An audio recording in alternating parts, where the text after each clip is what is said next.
أفلح من صلى على محمد وآل محمد.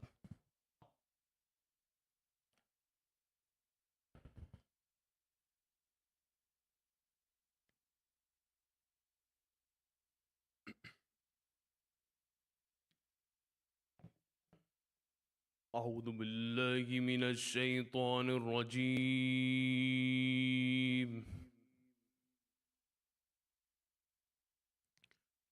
بسم الله الرحمن الرحيم.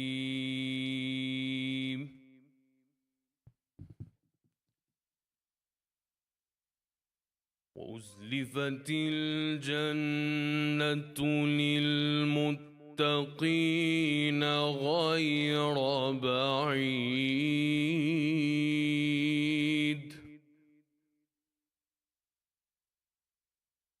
هذا ما توعدون.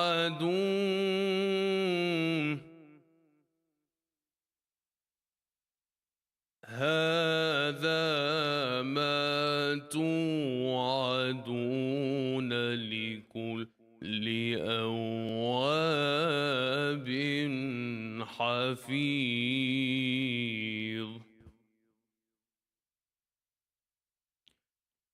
من خشي الرحمن بالغيب وجاء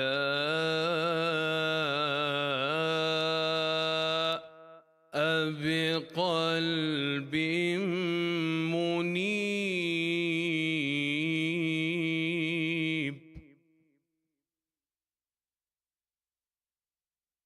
ادخلوها بسلام.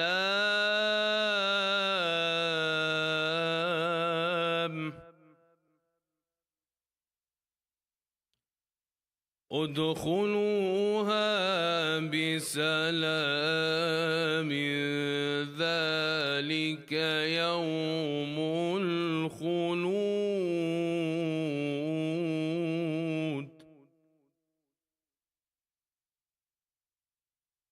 لهم ما يشاءون فيها ولدينا مزيد.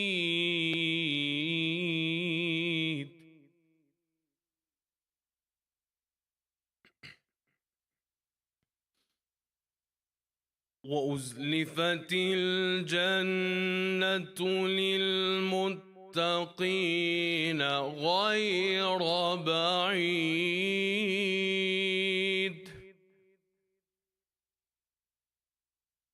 هذا ما توعدون لكل أواب حفيظ.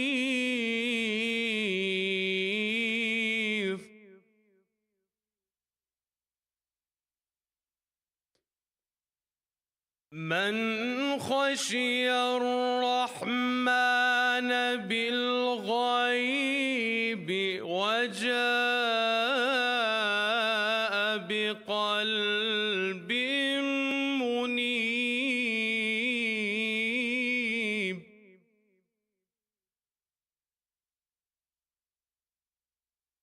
ادخلوها بسلام.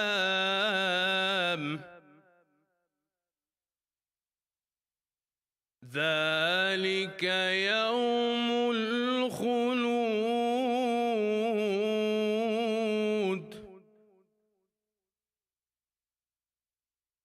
ذلك يوم الخلود. لهم ما يشاءون فيها ولدينا مزيد.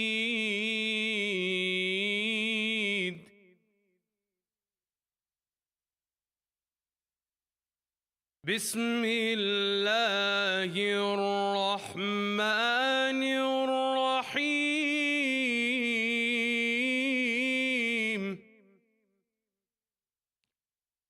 إنا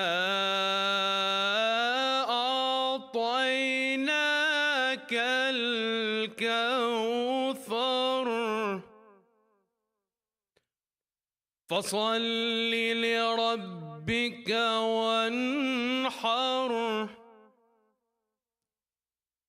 إن شانئك هو الأبتر صدق الله العلي العظيم. أفلح من أعاد الصلاة على محمد وآل محمد.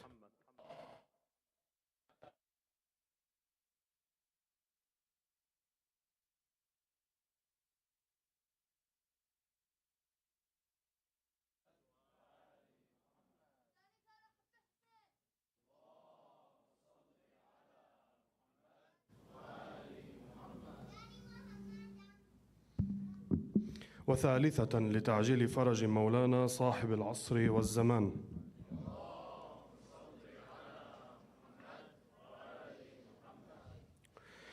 Our respected scholar and dear families, Assalamu alaikum wa rahmatullahi wa barakatuh.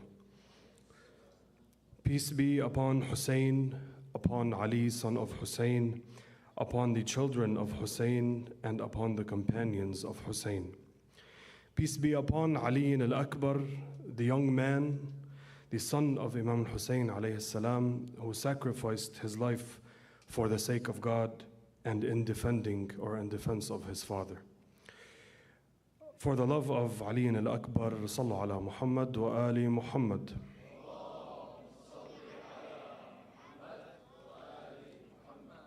عظم الله أجوركم جميعا إن شاء الله.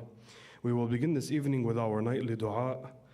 Please join me in asking Allah subhanahu wa ta'ala to increase our faith during this battle of faith through the following excerpt from Imam Mahdi's dua. Bismillah ar-Rahman ar-Rahim. Allahumma salli ala Muhammadin wa ali Muhammad. Allahumma arzuqna tawfiq al-ta'a wa bu'da al-ma'siyah wa sidq al-niyyah wa arfan al-hurmah وأكرمنا بالهدى والاستقامة وسدد ألسنتنا بالصواب والحكمة واملأ قلوبنا بالعلم والمعرفة برحمتك يا أرحم الراحمين. صلوا على محمد وآل محمد.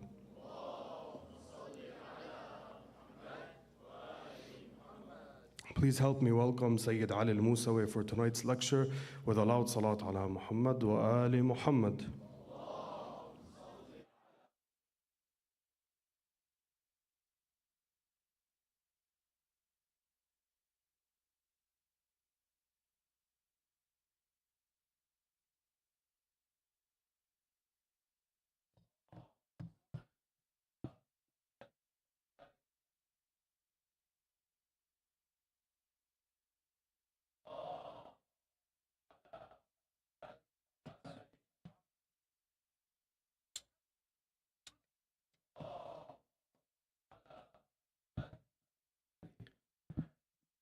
أعوذ بالله من شر الشيطان الرجيم. بسم الله الرحمن الرحيم. الحمد لله رب العالمين والصلاة والسلام على سيدنا ونبينا أبي القاسم محمد وعلى أهل بيته الطيبين الطاهرين. اللهم صل على محمد وآل محمد وجل. I think, mashallah, that was a record of salawats we have had on any of the nights. Tonight, inshallah, we're going to be speaking about a subject that just saying the word, it brings fear into the hearts of every human being. And this is a fear that it crosses ethnic boundaries, national boundaries, religious boundaries. It seems as if every single human being, as soon as you begin to talk about this topic, they become frightened, they become uncomfortable. They want to switch the discussion to something else as quickly as humanly possible. And this is a discussion that we are going to be having tonight on the topic of death. When we look at the fear that human beings have, it makes sense that at the very least the atheists, those who don't have a belief in Allah subhanahu wa ta'ala, that they should be afraid of death. You know, if you believe that at the point of death, you are going to become annihilated. You are going to become something which doesn't exist anymore. Then that is something to be feared as human beings. But what is strange is that even amongst the believers, Christians, Jews, Muslims, even the believers have this deep fear of death. Sometimes we're passing by a graveyard, even driving past the graveyard for a few moments. It makes us uncomfortable. We don't feel at ease. Tonight, I want to open up this discussion that what is death in this religion of Islam? That what do we believe happens at that moment that you leave this world until the day of judgment?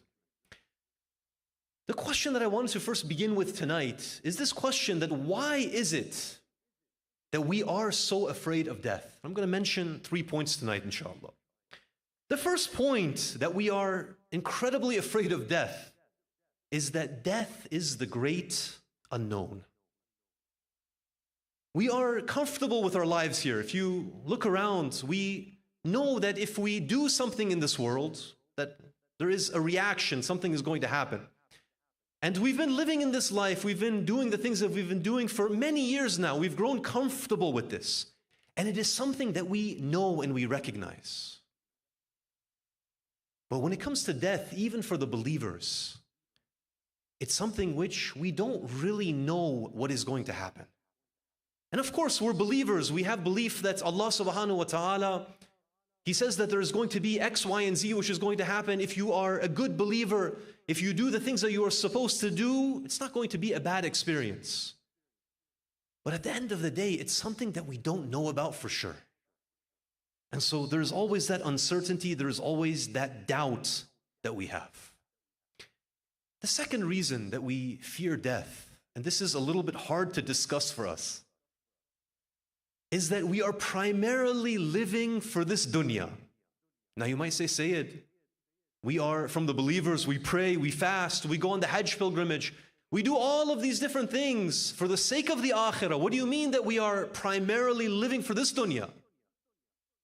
The answer is that if we carefully examine our actions, the things that we do, the lives that we lead, it's going to be very obvious whether we are living primarily for this world or whether we are living primarily for the next world. As an example, sometimes when someone wants to buy a car, today we were with a brother and he was discussing buying a new car.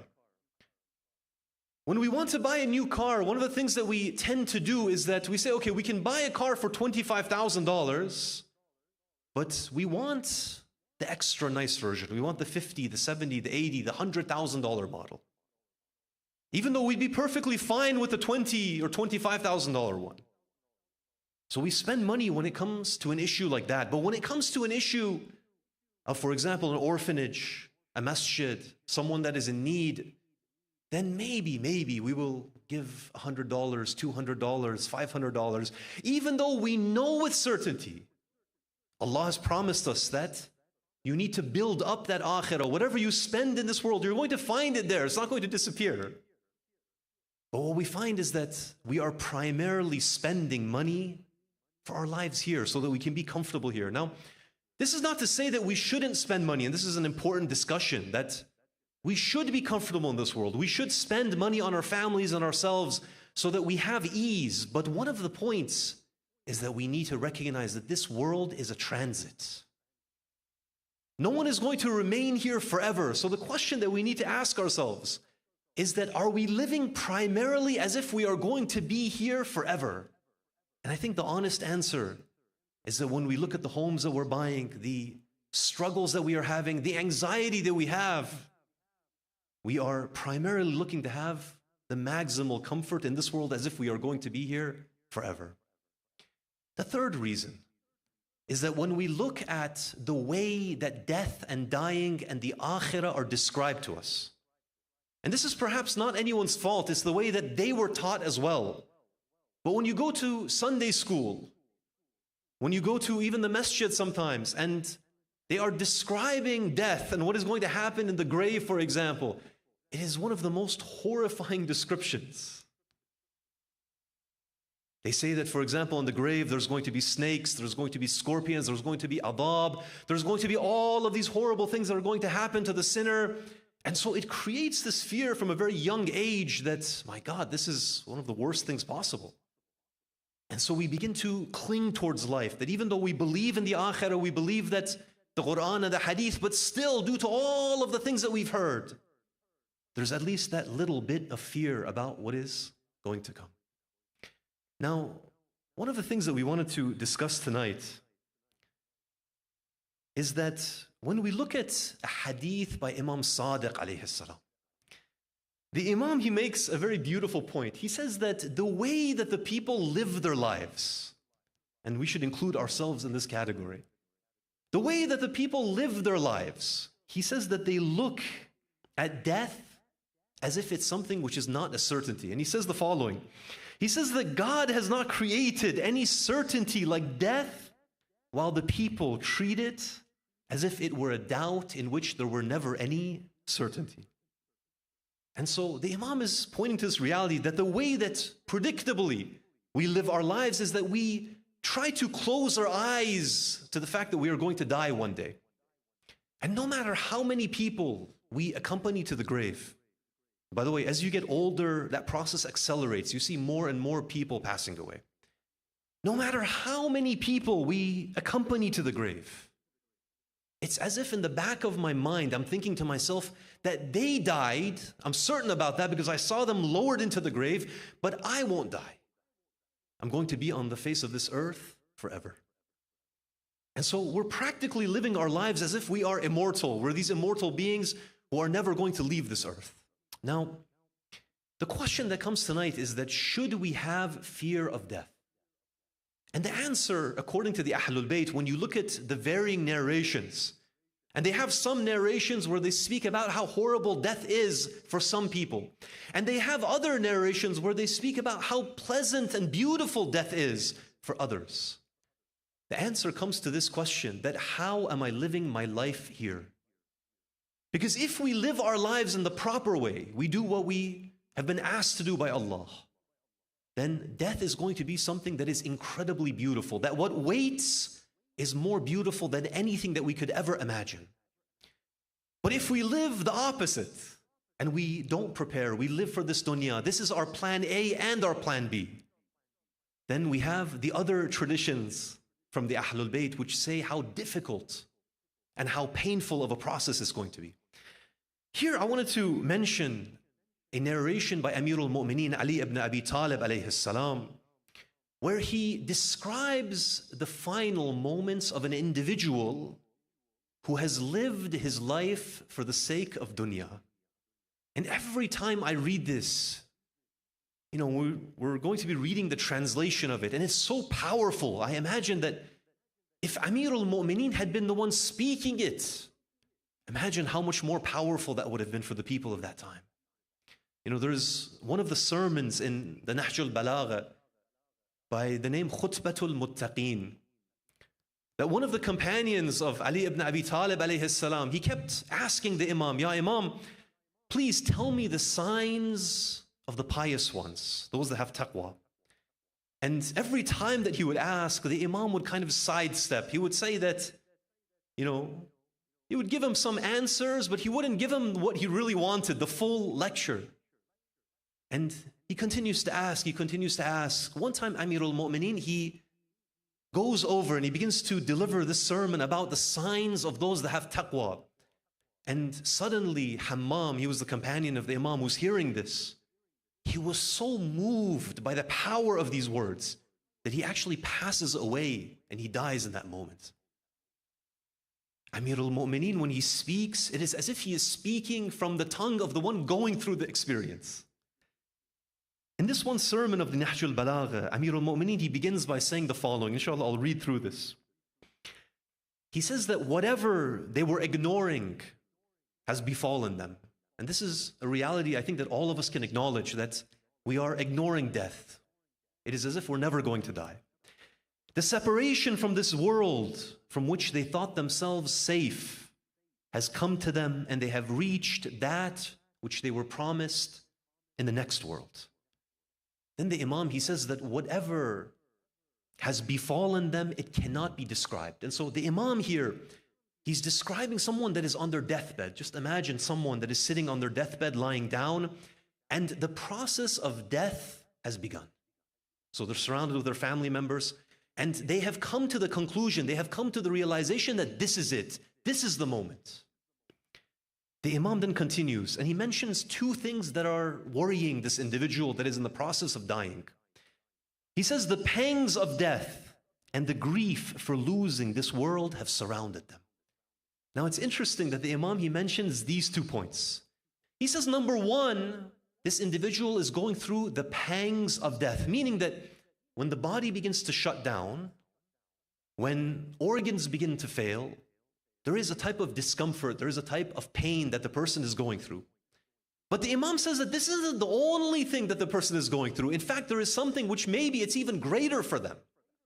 He says that is the separation that they are having from the things of this dunya. Imagine that you have spent the entirety of your life, every waking moment, thinking about accumulation. Accumulation of rank, accumulation of money, accumulation of people's love, accumulation of all of the things that people seek in this world. Now suddenly you are in this moment when, without having any choice, you are being separated from that which you love the most. The Imam then continues, he says, consequently, their limbs become languid and their color goes pale. You know, when you look at youth, one of the signs of youth and one of the signs of health is that they have that rosy color. They have that reddish color. And that you know this person is at the peak of their health. The Imam says that not only does their color go pale, but their muscles, their energy, their strength, it begins to weaken. So the process of death is now proceeding. Then the Imam, he says, death increases its domination over them. Such a person is barred from the faculty of speech. He lies in front of his family, seeing with eyes, hearing with his ears. With a mind still sound, he wonders, what did I do with my life? How did I waste my years? He can feel the process of death. It's increasing. And now he's unable to actually speak with his family members. All of the loved ones that he had, he was able to speak with them before. Suddenly he loses the ability of speech. But his mind is still sound, and he begins to think that I am being separated from all of these things that I love. Why did I waste my life? Why did I waste my years? Then the Imam, he continues. He says that he remembers the wealth that he collected when he had blinded himself in seeking it. Sometimes when we go after dunya, we put blinders on. We don't really care where we are seeking it, from whom we are seeking it. He says that this man, he acquired it from fair and foul sources. He didn't care whether it was halal or haram. He just wanted it. Now the consequences of collecting it have overtaken him. He gets ready to leave it. It will remain for those who he leaves behind. The consequences of the haram, he's going to have to deal with in the akhirah. But the benefit of that wealth, it reaches those that he is leaving behind, his children, his inheritors. The Imam, he continues, death continues affecting his body until his ears become like his tongue. So he lies among his people, neither being able to speak with his tongue nor hear with his ears. He moves his eyes back and forth over their faces, watching the movements of their tongues, but he cannot hear them speak any longer. And then the Imam, he continues with this and he finishes. He says, then death permeates him. His sight is taken. And soon the spirit leaves his body and he becomes but a corpse amongst his family. It's just the body laying there. They flee from his side in terror, even though these were our loved ones. But when we become a corpse, even our family members, the ones that love us the most, they become uncomfortable with us. He cannot help him who mourns for him, nor can he answer the call of him who calls for him. Then they carry him to a ditch in the ground, and they relinquish him to his deeds and cease to visit him. This last part is such an important part that we do all of the things that we do in this world, maybe to be seen by others, to have fame, to have popularity, to be loved by others. And when we reach that point of death, I think this is something that we have all seen. Even our loved ones, they visit us, especially in the first weeks and the months. They visit us maybe even every single day, but soon they become busy with life and our memory begins to fade. And soon we just become something in the minds of the people. And even a time comes when we're not even that. We fade from the memory of humanity completely. This is the description of Imam Ali alayhi salam for the one that is living for the dunya. Now, we have other ahadith on the other side of things. That how is the process of death for the one that has iman and he has lived his life the way that he should have lived it. There's a few hadiths about that moment that the mu'min, he actually passes away and he enters into the other realm. In one of the hadiths, someone asks Imam Sadiq alayhi salam, he says, Yibna Rasulillah, there's a verse in the Quran that I have a question about, I want to ask you about.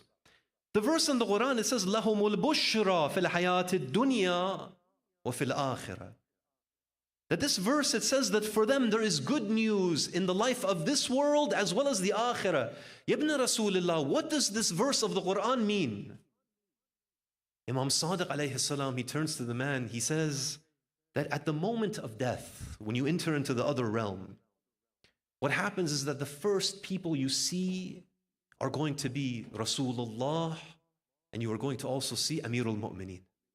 And they are going to tell you that the struggle is over, the difficulties are over. They are going to give you glad tidings of paradise. In essence, they're going to say that from here on out, it's going to just be beautiful things. This is one of the traditions. The second tradition, one of the companions, they asked, Ya Rasulullah, can you describe death for the believer for us? And Rasulullah is trying to describe, how do you describe a world which no one has seen yet? He begins to describe, he says that the moment of death for the believer, the way that it feels for that individual leaving this world and entering the next, he says that it feels much like breathing in the scent of a bouquet of flowers. Now, this is long before aromatherapy and all of the things that have become popular today. Today you go on Amazon, you can buy the aromas of different flowers, you put them in a dispenser and it creates a certain feeling within us.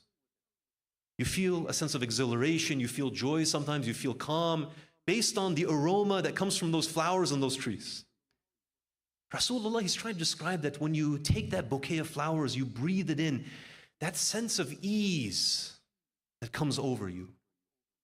He says the moment of death is going to feel like that for the believer. This is the second hadith.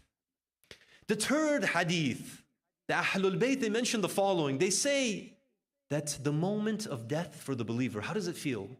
They give this following example, which they're trying to explain it to us in a language that we can understand.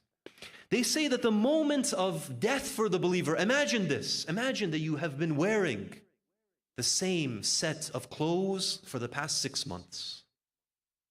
Every single day, you've been wearing the same shirt, the same pants. And as time goes on, you sweat into those clothing. Food maybe falls onto that clothing. Dirt gets on that clothing. It becomes filthier and filthier and filthier. Just imagine how disgusting you would feel after 6 months. Then imagine that you have an infestation of lice. Now the lice have taken residence on the clothing that you were wearing, this filthy clothing, and you could feel them moving all around your body. How uncomfortable would you feel? How disgusted would you feel? The Ahlul Bayt, they say that the moment of death for the believer, the feeling that you get is the feeling as if you take off that clothing and you have a fresh set of beautiful, clean clothes to put on. So the Ahlul Bayt, through these traditions, they're trying to describe for us that for the believer, death is one of the most beautiful things. Now tonight, what I wanted to do was, I wanted to take us on a journey. That what happens to the believing individual at the moment of death?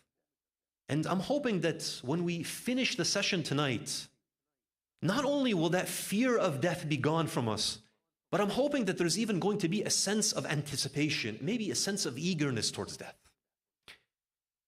When the time of death comes for us, the narrations, they mention that the angel of death, Malakul Maut, he comes and his job is the separation of my soul from my physical body. Now, we have to understand this, that the primary sense of self that we have, meaning that the real me, we think that it is the physical body that we have.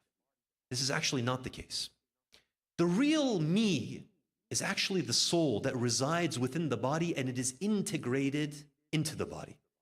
So in a way, the soul is carried around by the physical body. At the moment of death, the angel of death comes, and his job is to actually extract the soul from that physical body. Now, one of the things I wanted to mention tonight is this soul that we have. When we reach that world, everyone's soul is going to look distinctly different. And it's going to look distinctly different based upon the lives that we have led in this world. Let me give an example, inshallah. The soul that we have, it undergoes alterations and changes based on the actions and the behaviors that we engage in. The example that we can bring is that if you want to become physically strong, physically powerful, what do? You go to the gym, you lift weights, and what ends up happening is that the body reacts to that. The body becomes fit, it becomes powerful. The souls that we have are exactly the same. Meaning that every time you say a word, every time you look at someone, every time you commit either a good deed or a sin, there is a reaction which is taking place within the soul. The soul is actually changing. And so this soul is that which we take with us, the physical body we shed. So the angel of death comes, he takes the soul, the physical body is left behind, he takes that soul, and we enter into a world which is known as the Barzakh. Now, how in the world do we describe the world of the Barzakh? We haven't been there. We haven't experienced it. The Barzakh, according to the scholars, it is a world that if we compare it to this world, many people, they think that when you die, you enter into the grave and you're stuck there until eternity. That's not the case. The world of the Barzakh, it is a world just like this world. People, they socialize. They walk around, they travel, they speak with one another, they grow. There is a life in the Barzakh which is very similar to the lives that we are leading here. They even eat food, they have different types of food that they engage in. And so when you enter into the Barzakh, one of the things which the angel of death will give you is that you receive a new body. You receive this Barzakhi body. And you enter into this world of the Barzakh that if we are trying to explain how that world is and how beautiful that world is, imagine the most beautiful thing that you have seen in this world. The most beautiful mountains, the most beautiful oceans, the most beautiful sunsets, the experiences that you have been able to have in this world. The world of the Barzakh, it is exponentially more beautiful than the world that we are in today. And the reason that it's difficult for me and you to understand the world of the Barzakh, imagine if you were able to communicate to a fetus.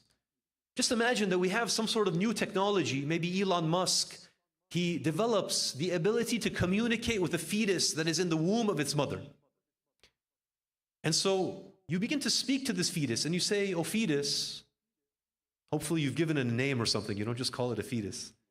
But you say, "So-and-so, in this world that you are about to enter, there is something called imagery. You're going to have something called eyes. You're going to be able to see the world around you. There is something called light, and you're going to be able to experience the world through that." That child would look at you and say, "What are you talking about? I don't even understand what you mean by this concept of eyes and seeing." Then you're going to say, "Okay, well, let me explain another thing. You're going to have something called a mouth, that whenever you feel this sensation in your stomach, you become hungry. You take these things called food, and they're delicious. They have different tastes. And you put them into your mouth, you chew on them, you swallow, and there is a sensation that comes of feeling full." Again, the fetus will say, "I don't know what you're talking about. I don't understand this experience that you're describing to me." You say that we're going to have legs in this world. We're going to be able to move around and see things and do things. That fetus is not going to be able to understand what you are talking about, because the world that it inhabits is such a radically different world than the world that it is going to enter. In the same way, the world of the Barzakh, it is so beautiful according to the ahadith that we have, that it is something which is indescribable. In fact, one of the things that one of the scholars was saying, he was saying that even the language that we speak in the Barzakh, as well as in the Akhirah, he says that it is a language which is more complex than the languages that we have in this world. And the reason behind that is that when you enter into the Barzakh, the things that you are seeing, you're trying to describe them, you're trying to understand them. It requires a language that one word of it is maybe a paragraph of it, a page of it in this world. It has that level of complexity, that level of beauty. And so this individual who now enters into the Barzakh, one of the things that is mentioned is that the people that knew him in this dunya, they gather around him. And this is the mu'mineen. They gather around this individual and they begin to ask him, how is so-and-so doing? And for example, he would say that so-and-so, he's good. For example, the last time I saw him, he was doing well. He was surrounded with his family. He's living his life. He's, for example, this age. He's had these kinds of experiences in that world. And they become very happy at hearing this. Then they ask that, for example, how is this other individual doing that we knew? And he's going to say that this person is going to be, he's doing well as well. Then they're going to ask about another individual. And when they ask about this individual, he's going to say, but that person passed many years ago. And this is going to give that group of mu'mineen that had gathered around, is going to give them sorrow. Because they're going to realize that this individual, he's actually in a different place. When you look at the world of the Barzakh, the ahadith, they mention that it is divided into 3 distinct places. Number 1, it is the place where the elite gather. You know, when you go to a place, you tend to congregate with those that are like you. Even in this dunya, when you look at the friends that we have, we tend to gather with those that are most similar to us. We're most comfortable with them. And so when someone enters into the Barzakh, one of the groups, one of the places, it is a place where the elite, those that have lived exemplary lives, they gather together. Then there's a second place. This is where the very evildoers, the sinners, they end up gathering in that place. Then there's a third place where it's the people that had mixed lives. Some of the things that they did was beautiful, some of the things that they did was evil. And so that is the third gathering place. And so in the Barzakh, we continue to live our lives, much like we are living our lives here. We continue to live our lives, we experience new things, we have different experiences. And then eventually, a point will come when it is time for the day of judgment. And this is mentioned in the Quran and the ahadith. And at this point, it's said that one of the malaika who is in charge, he will blow a trumpet. And this is symbolic, this is metaphorical, that a sound will be created through the entirety of the universe. And when the sound is created through the entirety of the universe, all of the living beings, except for a handful, every single being, including the malaika, including the jinn, every single living being, it will soon and it will die. And they will remain in that state for a period of time. We don't know how long. Some of the scholars have said that it is possible that you remain in that state for billions of years. And during this time, the Akhirah is being created. That final abode, that final place that we are all going to live in. And eventually, the day of resurrection is going to come. Allah is going to resurrect all of the human beings. There is going to be a judgment, and people are going to be sorted into the different places that they are to go to. This leads us to a question. I wanted to conclude, inshallah, tonight with this point, that for those that haven't lived good lives, for those that have lived sinful lives, number 1 is that none of us, no matter what we have done in the past, none of us should leave this dunya with a single sin on our backs. Now you might say, how? I've committed so many sins in my life, I've made so many mistakes. The answer is that Allah subhanahu wa ta'ala has left the door open to me and you. That whenever you commit a sin, as long as you sincerely do tawbah, the doors of my repentance are always open. You know, when you look at the story of Karbala, you look at the story specifically of Hur. Hur has committed so many different crimes against the Imam. He has blocked the Imam from reaching the water. He has blocked the Imam from reaching the city of Kufa. Look at all of the things that he has done, not just at that moment, but before in his life. In one moment of tawbah, he comes to the Imam. He says, Ya Imam, is there any way that I can be forgiven for what I have done? Imam Hussein, he looks at him and he doesn't say that you can be forgiven. He says that you have already been forgiven. All of the things that you have done, the greatest of sins, that door of tawbah is always open. And this is important for us to remember, that no matter how many sins we commit, be careful to do tawbah immediately after that sin. Allah will accept it and He will wipe away that sin as if it doesn't even exist. Now, here it's important that there are a category of sins which are more difficult than the others. And that is the category of sins in which we hurt other people. If you do something against Allah subhanahu wa ta'ala, He says pray, maybe one day we refuse to pray. He says fast, maybe one day we break our fast. He says don't do qiba, one day maybe we do qiba. There's a difference between these sins. The first two, you have a sin in which you ask directly, Allah, please forgive me. Allah will undoubtedly forgive you. He's promised to forgive every sin. But there are sins in which we hurt others, we break other people's hearts. The problem here is that on the day of judgment, when we are brought to account for what we have done, and we are standing in front of Allah, we are standing in front of all of the people, we say, Ya Allah, please forgive me for what I did against this person. Allah is going to say, this is not between me and you, this is between you and that individual. And usually when we look at human beings, they don't forgive and they don't forget. If there's one thing that I have learned in this world, Allah subhanahu wa ta'ala is very forgiving. Other human beings, sometimes they hold a grudge 10 years, 20 years. And here we know that sometimes they will hold a grudge even for eternity. So be very careful when it comes to haqqun nas, when it comes to the rights of the other people, be very careful that you don't commit a sin that hurts others. And so here, we should never leave this world with any sins. Now, when it comes to the issue of the akhirah, when we are created, that is also another chapter, and there's many beautiful things that have been mentioned about the akhirah. Inshallah, that's going to be the scope of another speech. I wanted to conclude tonight with a hadith. Some of you may have lost loved ones. And there's a really beautiful hadith that when people leave this world, there is still a connection that we have between us and them. That connection is never severed. And this hadith, it mentions that someone, he comes and he asks one of the members of the Ahlul Bayt, he says that does a believing deceased person visit his or her family? So this individual is wondering that if someone passes away, are they able to come and to see their family, to see how they are doing? And one of the things that the Imam, he mentions, he says that depending upon the rank that they have, meaning that if they were a very pious individual, they had done a lot of good deeds, they are able to visit very frequently. And Allah subhanahu wa ta'ala, He only allows them to see the things which make them happy. So if there's something negative happening in your life, Allah subhanahu wa ta'ala, He blocks them from being able to see those things which would hurt them and it would create anxiety in them. He allows you to only see the beautiful things.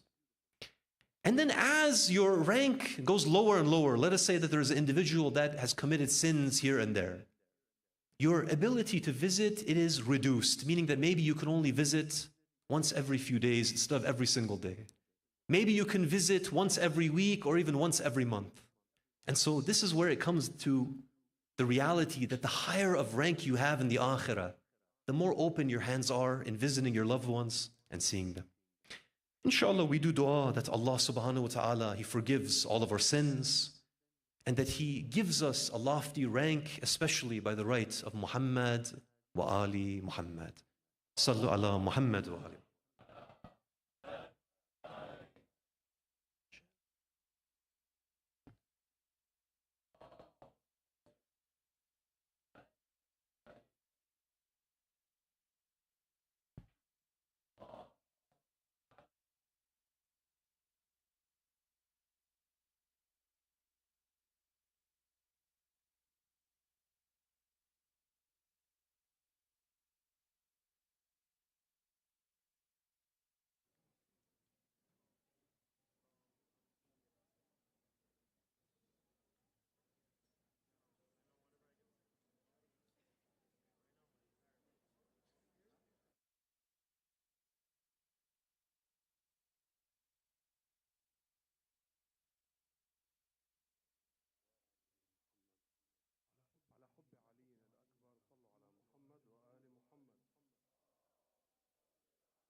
At 8 p.m., recited by Brother Hassan Bazoun. So please note that it won't be at the same time that we usually begin the English program. It will be a little bit later, at 8 p.m., inshallah. We will also have an Arabic program on Tuesday night. The English program will be maqtal only, so there won't be a lecture. It will just be the maqtal recitation, inshallah. Sallu ala Muhammad wa ali Muhammad.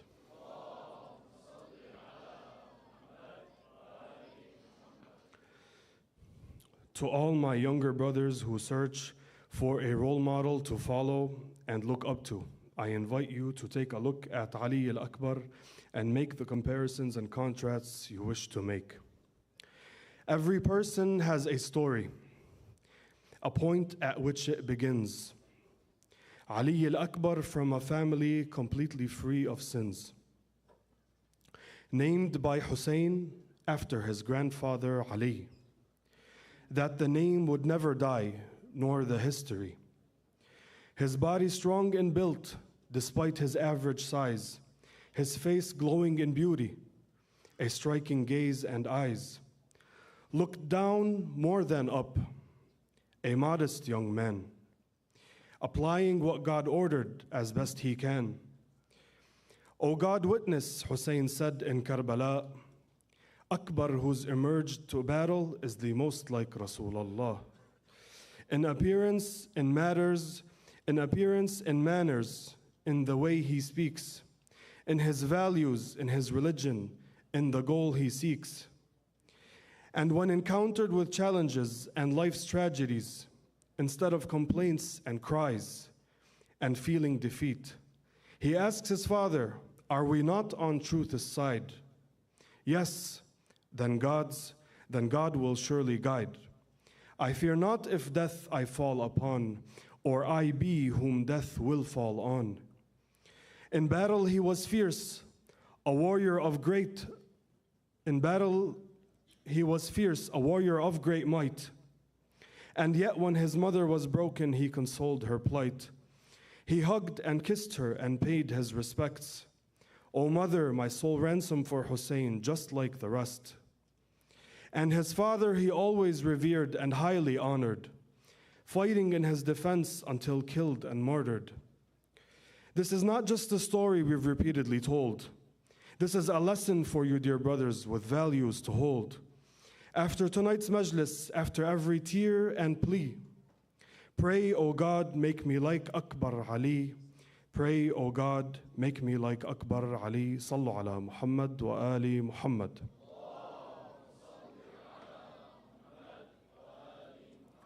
Please help me welcome the reciter of tonight's majlis, Brother Hassan Bazoun, with a loud salat ala Muhammad wa ali Muhammad.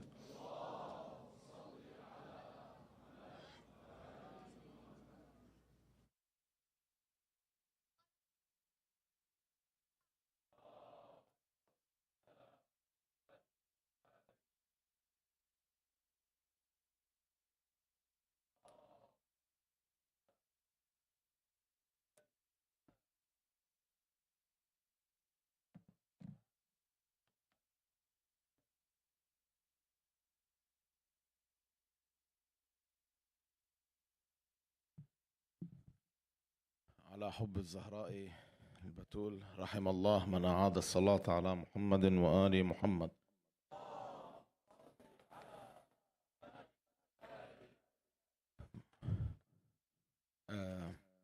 Inshallah, before we begin our majlis, there's just something that I would like to mention briefly.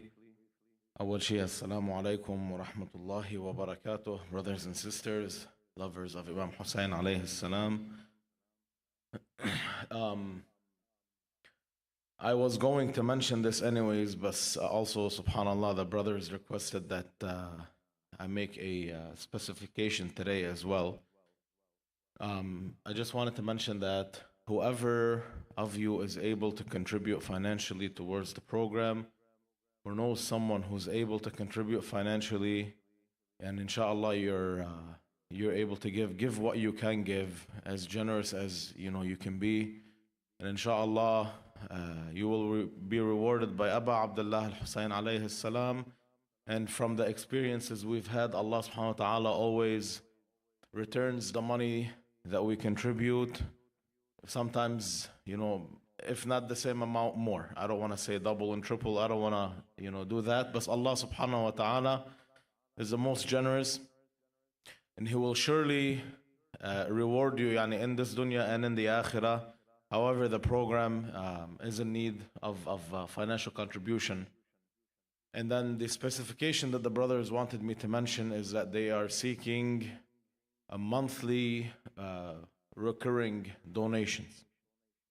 So they've counted between the Arabic and the English program, there's an average of 3,000 guests in these majalis. We're hoping if maybe we can get 500 people to contribute on a monthly basis, kind of as a set it and forget it type of thing, $10 a month. That would help immensely with the program's expenses as well as the expenses for Taha Foundation and for the Al Mustafa Scouts. And the way you can do that is if you go to www.tahafoundation.org, and from there, you'll be able to find the donate option, the subscription option, and you can just follow the steps. So again, that's Taha, Taha Foundation.org. Sallu ala Muhammad wa ali Muhammad. And please forgive me today. My voice is still a little bit weathered from the Masira, so bear with me as we recite the Majlis. And to the brothers in the control room, today be extra generous with the echo. It does help with taking off the pressure. Sallu ala Muhammad wa ali Muhammad.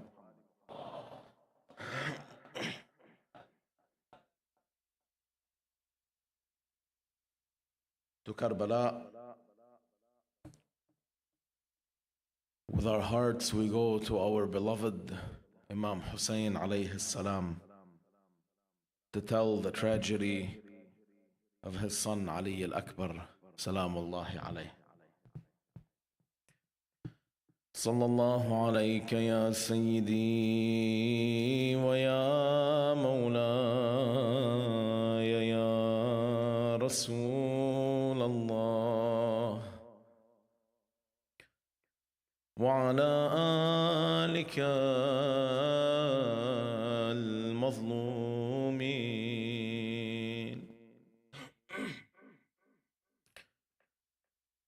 Sallallahu alayka ya Sayyidi wa ya Mawlai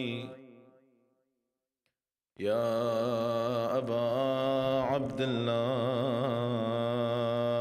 al-Husayn.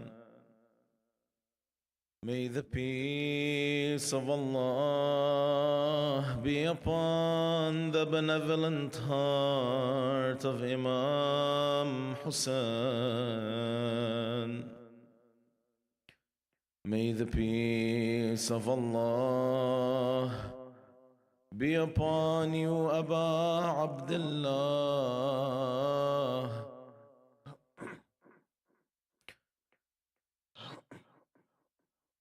May the peace of Allah be upon you, Aba Abdullah, as you are His vast mercy and the salvation of this ummah. A stranger you were in Karbala, ya thirsty you were in Karbala, ya martyred you fell in Karbala, ya may the salutations of Allah be upon you and your son Ali Akbar, who was martyred with you in Karbala. Young and brave, handsome like the moon, his life he gave, left his dad so soon. his hand he waved. Then he took his spear, and into battle he sailed without any fear. Then soon he fell, and Hussein rushed near. He saw his son torn by sword and spear, and a smile bloomed, then came a tear. Father Hussein, I'm with them here, with Rasulullah in the noble family.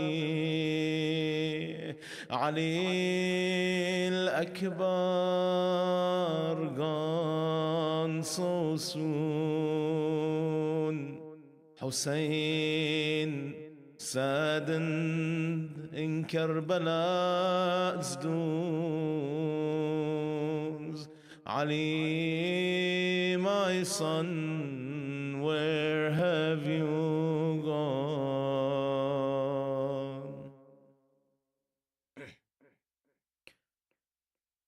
From the family members of Imam Hussein alayhi salam who were in Karbala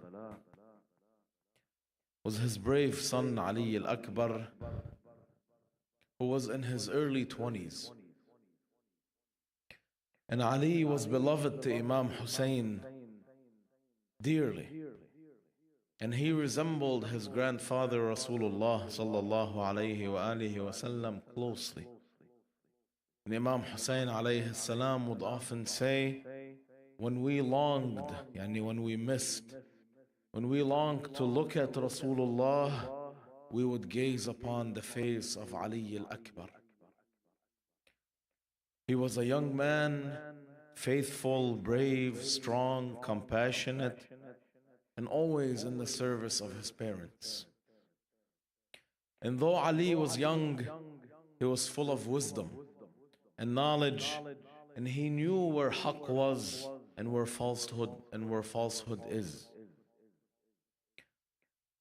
He knew that he had the responsibility, and he was willing to carry on that responsibility. And this is why when Imam Hussein alayhi salam and the caravan were heading in the desert, they were making their way to Kufa, they were getting close to Karbala. The Imam is sitting on the horse, and he falls asleep for a moment as they're walking. And then he wakes up and he says, Alhamdulillah, la hawla wa la quwwata illa billah, and he repeats it a few times. Ali Akbar hears him and he says, Father Hussein, is everything okay? Why are you reciting al-hawqala? Why are you saying la hawla wa la quwwata illa billah so many times? And then Imam Hussein alayhi salam says, I saw in my dream someone chanting and saying, the caravan walks and their death walks to them. Al-qawm yasirun wal-manaya tasri ilayhim. And so Ali Akbar looked at his father, and Imam Hussein says, كأنها أنفسنا أو علمت أنها أنفسنا نعيت إلينا. And I know that this is someone who is pretty much telling us that we will be killed. And Ali Akbar, he looks at his dad and he says, أبا أولسنا على حق إذن لا نبالي. Father, are we not with righteousness? Indeed, the Imam says, we are the most righteous. He says, then we do not care whether we fall upon death or death falls upon us. And this was the character and the personality of Ali Akbar. faithful, wise, strong, resilient, brave. And so in Karbala, when the Ashab insisted that they fight before Bani Hashim and all of the Ashab were martyred, and it was now time for Bani Hashim to start dueling and facing their martyrdom, Ali Akbar looked around and he saw that he should be the first from all of Banu Hashim to enter the battlefield and duel. So he approaches Imam Hussein alayhi salam. He stepped forward, confident, strong, determined, and asked his father's permission and blessing to be the first warrior from the family to shed his blood in Karbala. When Imam Hussein alayhi salam saw his son Ali standing in front of him, ready for war, asking for permission to enter the battlefield, the narrations say that he could not verbalize the words. He could not verbalize his permission. I appeal to the parents in the crowd from the age of infancy, especially the fathers. From the age of infancy, we fall in love with our children, the fathers with their sons. Your life becomes centered around them. You see your success and your happiness in them. You spend your days fearing that something bad might happen to them, and you watch over them as they grow handsome, strong young men. How does Imam Hussein alayhi salam feel when his handsome son Ali Akbar stood before him, asking for permission to fight in Karbala against the most vile of enemies, sparing his life to defend his father? Yes, it was a difficult moment for Imam Hussein alayhi salam. So he didn't speak. Instead, his eyes became teary, looking at his son dressed in the armor, weapon in hand, ready to enter the battlefield. A narration says that he looked towards Ali Akbar and he had this hopeless look in his eyes, as if he is certain that his son will be martyred before him. So he raises his hands towards the sky. He says, Allahumma shahad ala ha'ula'il qawm faqad baraza ghulamun ashbahu al-khalqi khuluqan wa khalqan wa mantiqan birasulik.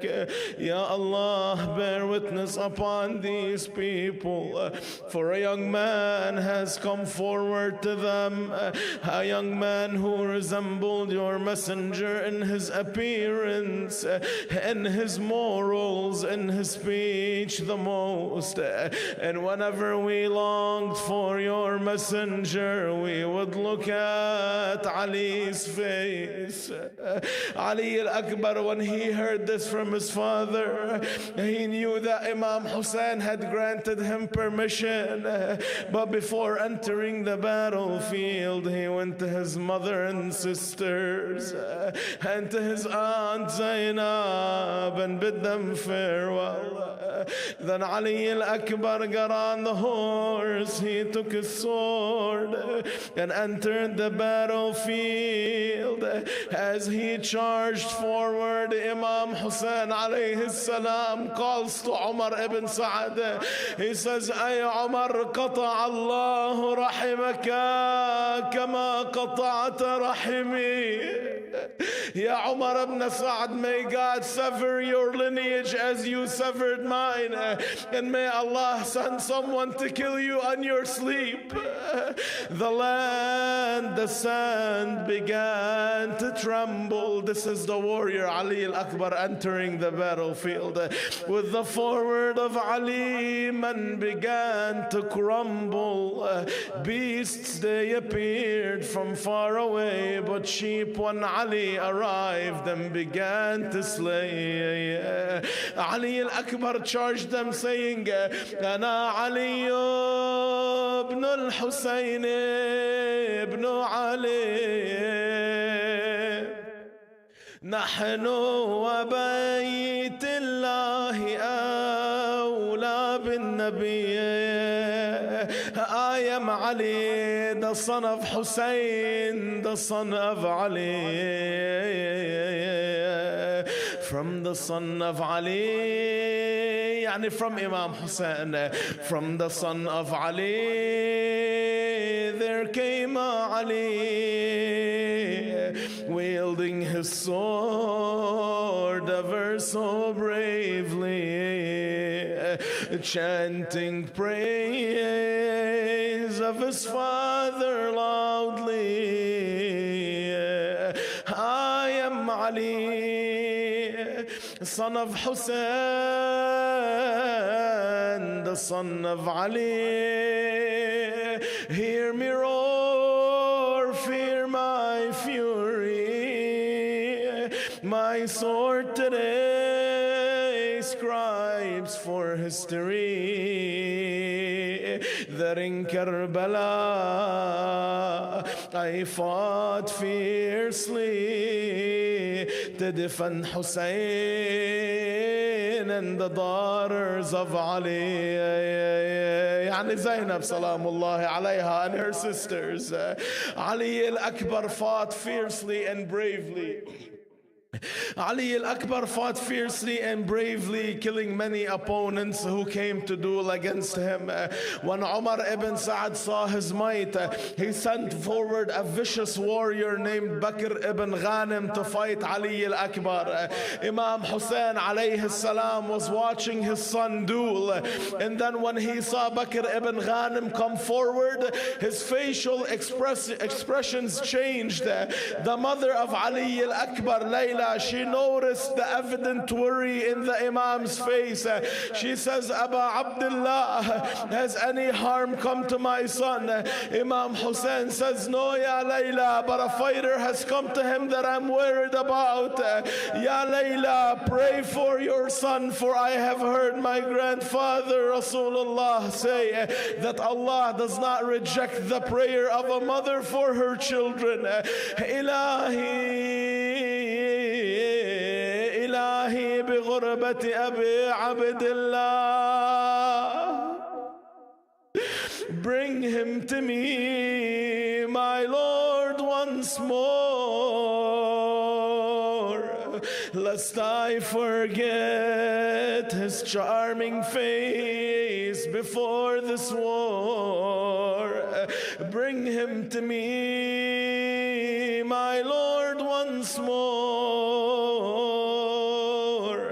to embrace him again before his soul soars. She said, Ilahi bi ghurbati Abi Abdullah, I beseech you, Ya Allah, by the loneliness of Hussein, as you returned Yusuf to Yaqub, bring my son back to me. With the dua of Layla, Ali Akbar was able to defeat Bakr ibn Ghanim in battle. Then he returned to his father Hussein.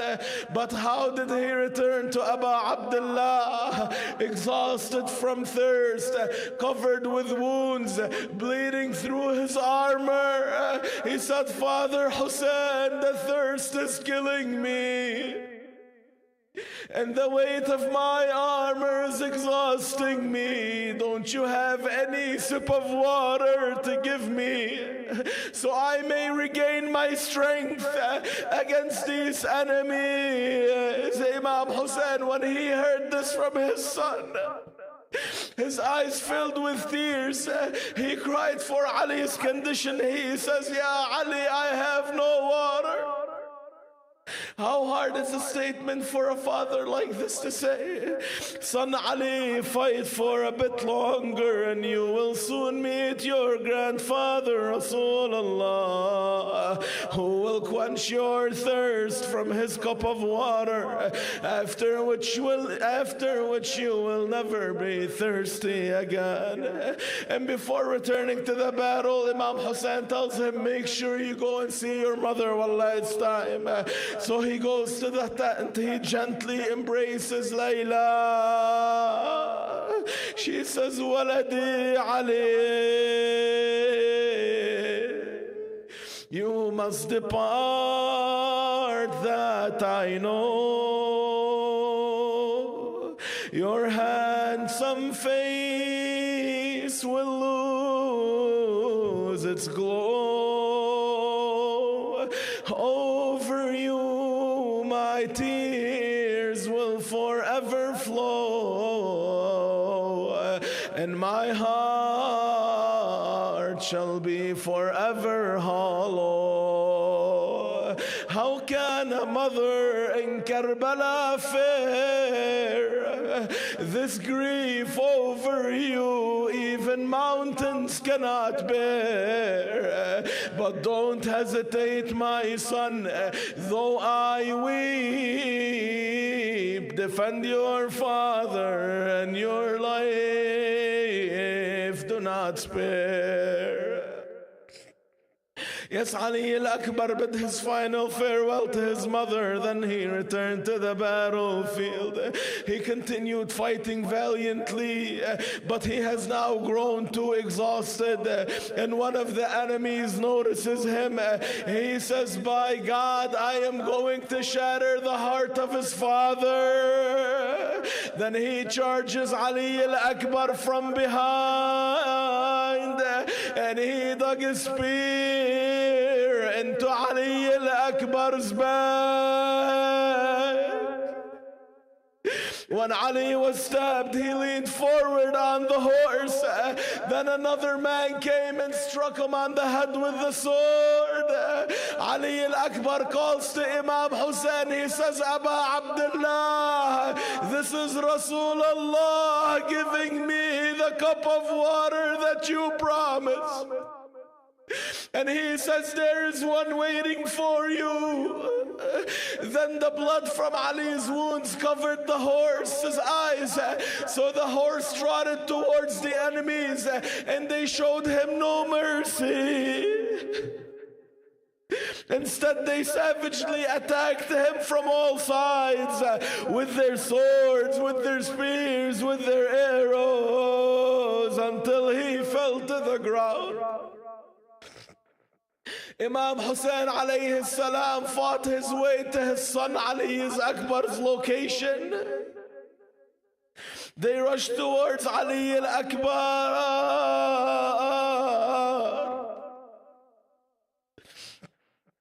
When he found him.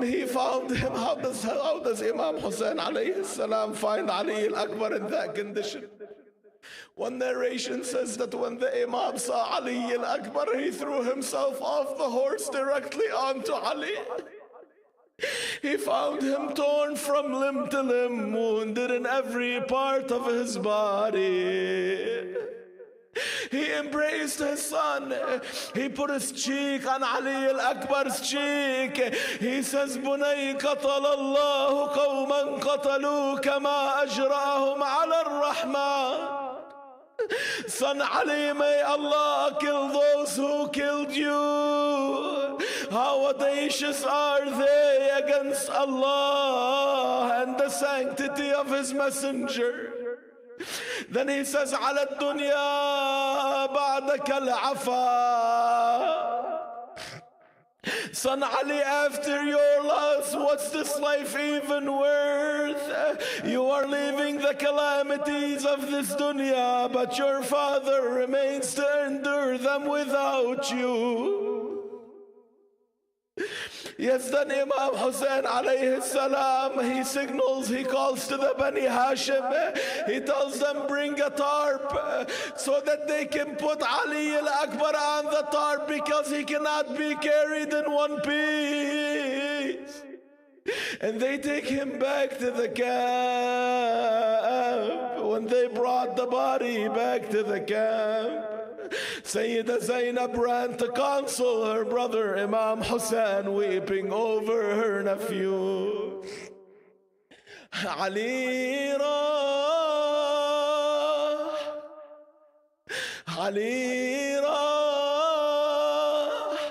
ya Zainab qumi sandini. Ali rah, Ali rah, Ali is gone, so young in years, so young in years.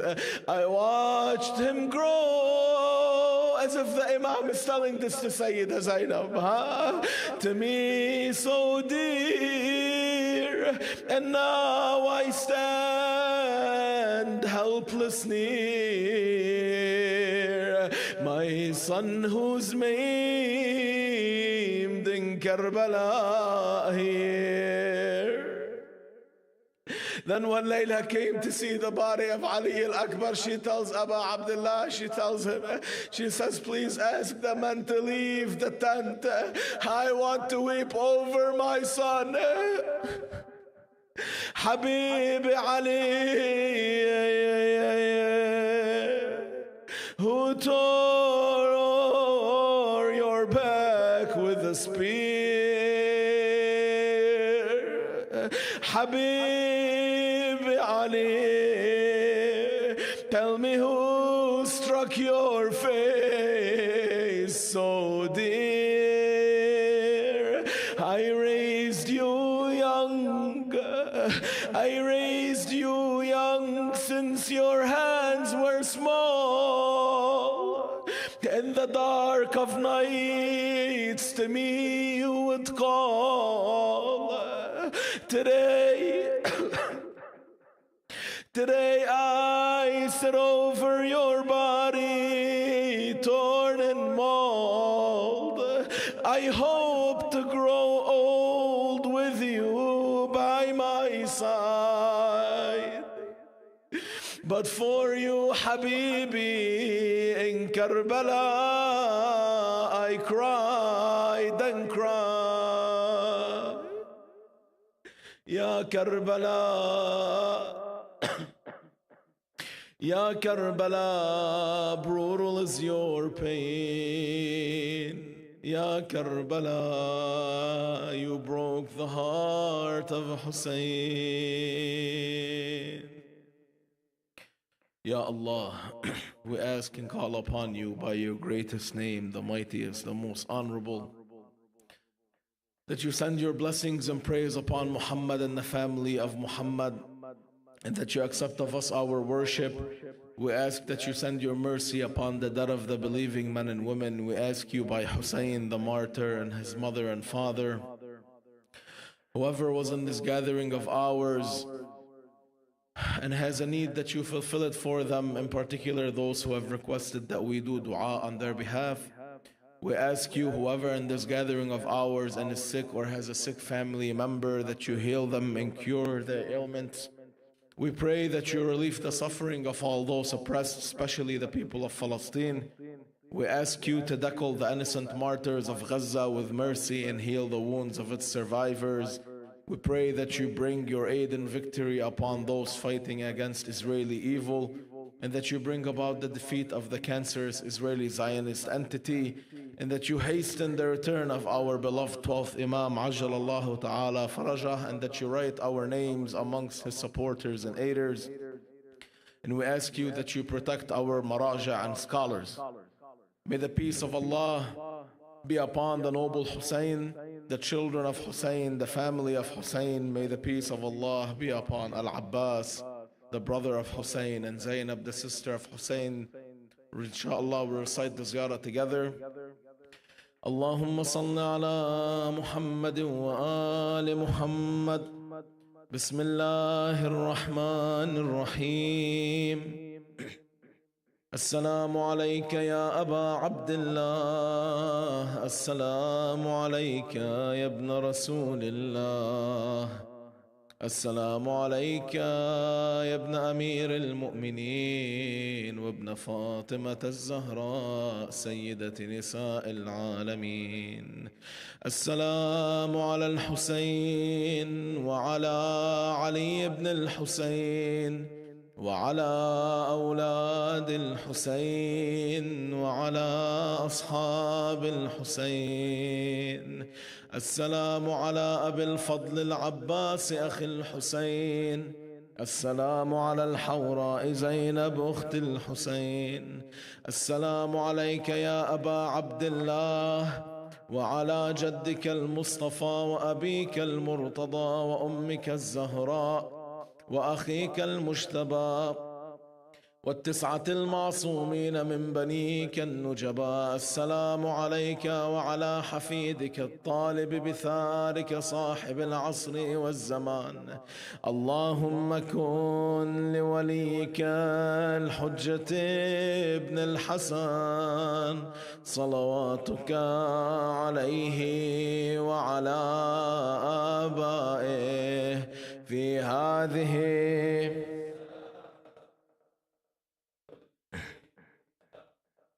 وليا وحافظا وقائدا وناصرا ودليلا وعينا حتى تسكنه أرضك طوعا وتمتعه فيها طويلا. وإلى أرواح الشهداء والعلماء ومن مات على ولاية مولانا علي بن أبي طالب ولقضاء الحوائج، وإلى أرواح أموات الحاضرين جميعا لا سيما المؤسسين لهذا المجلس، رحم الله من قرأ الفاتحة مسبوقة بالصلاة على محمد وآل محمد.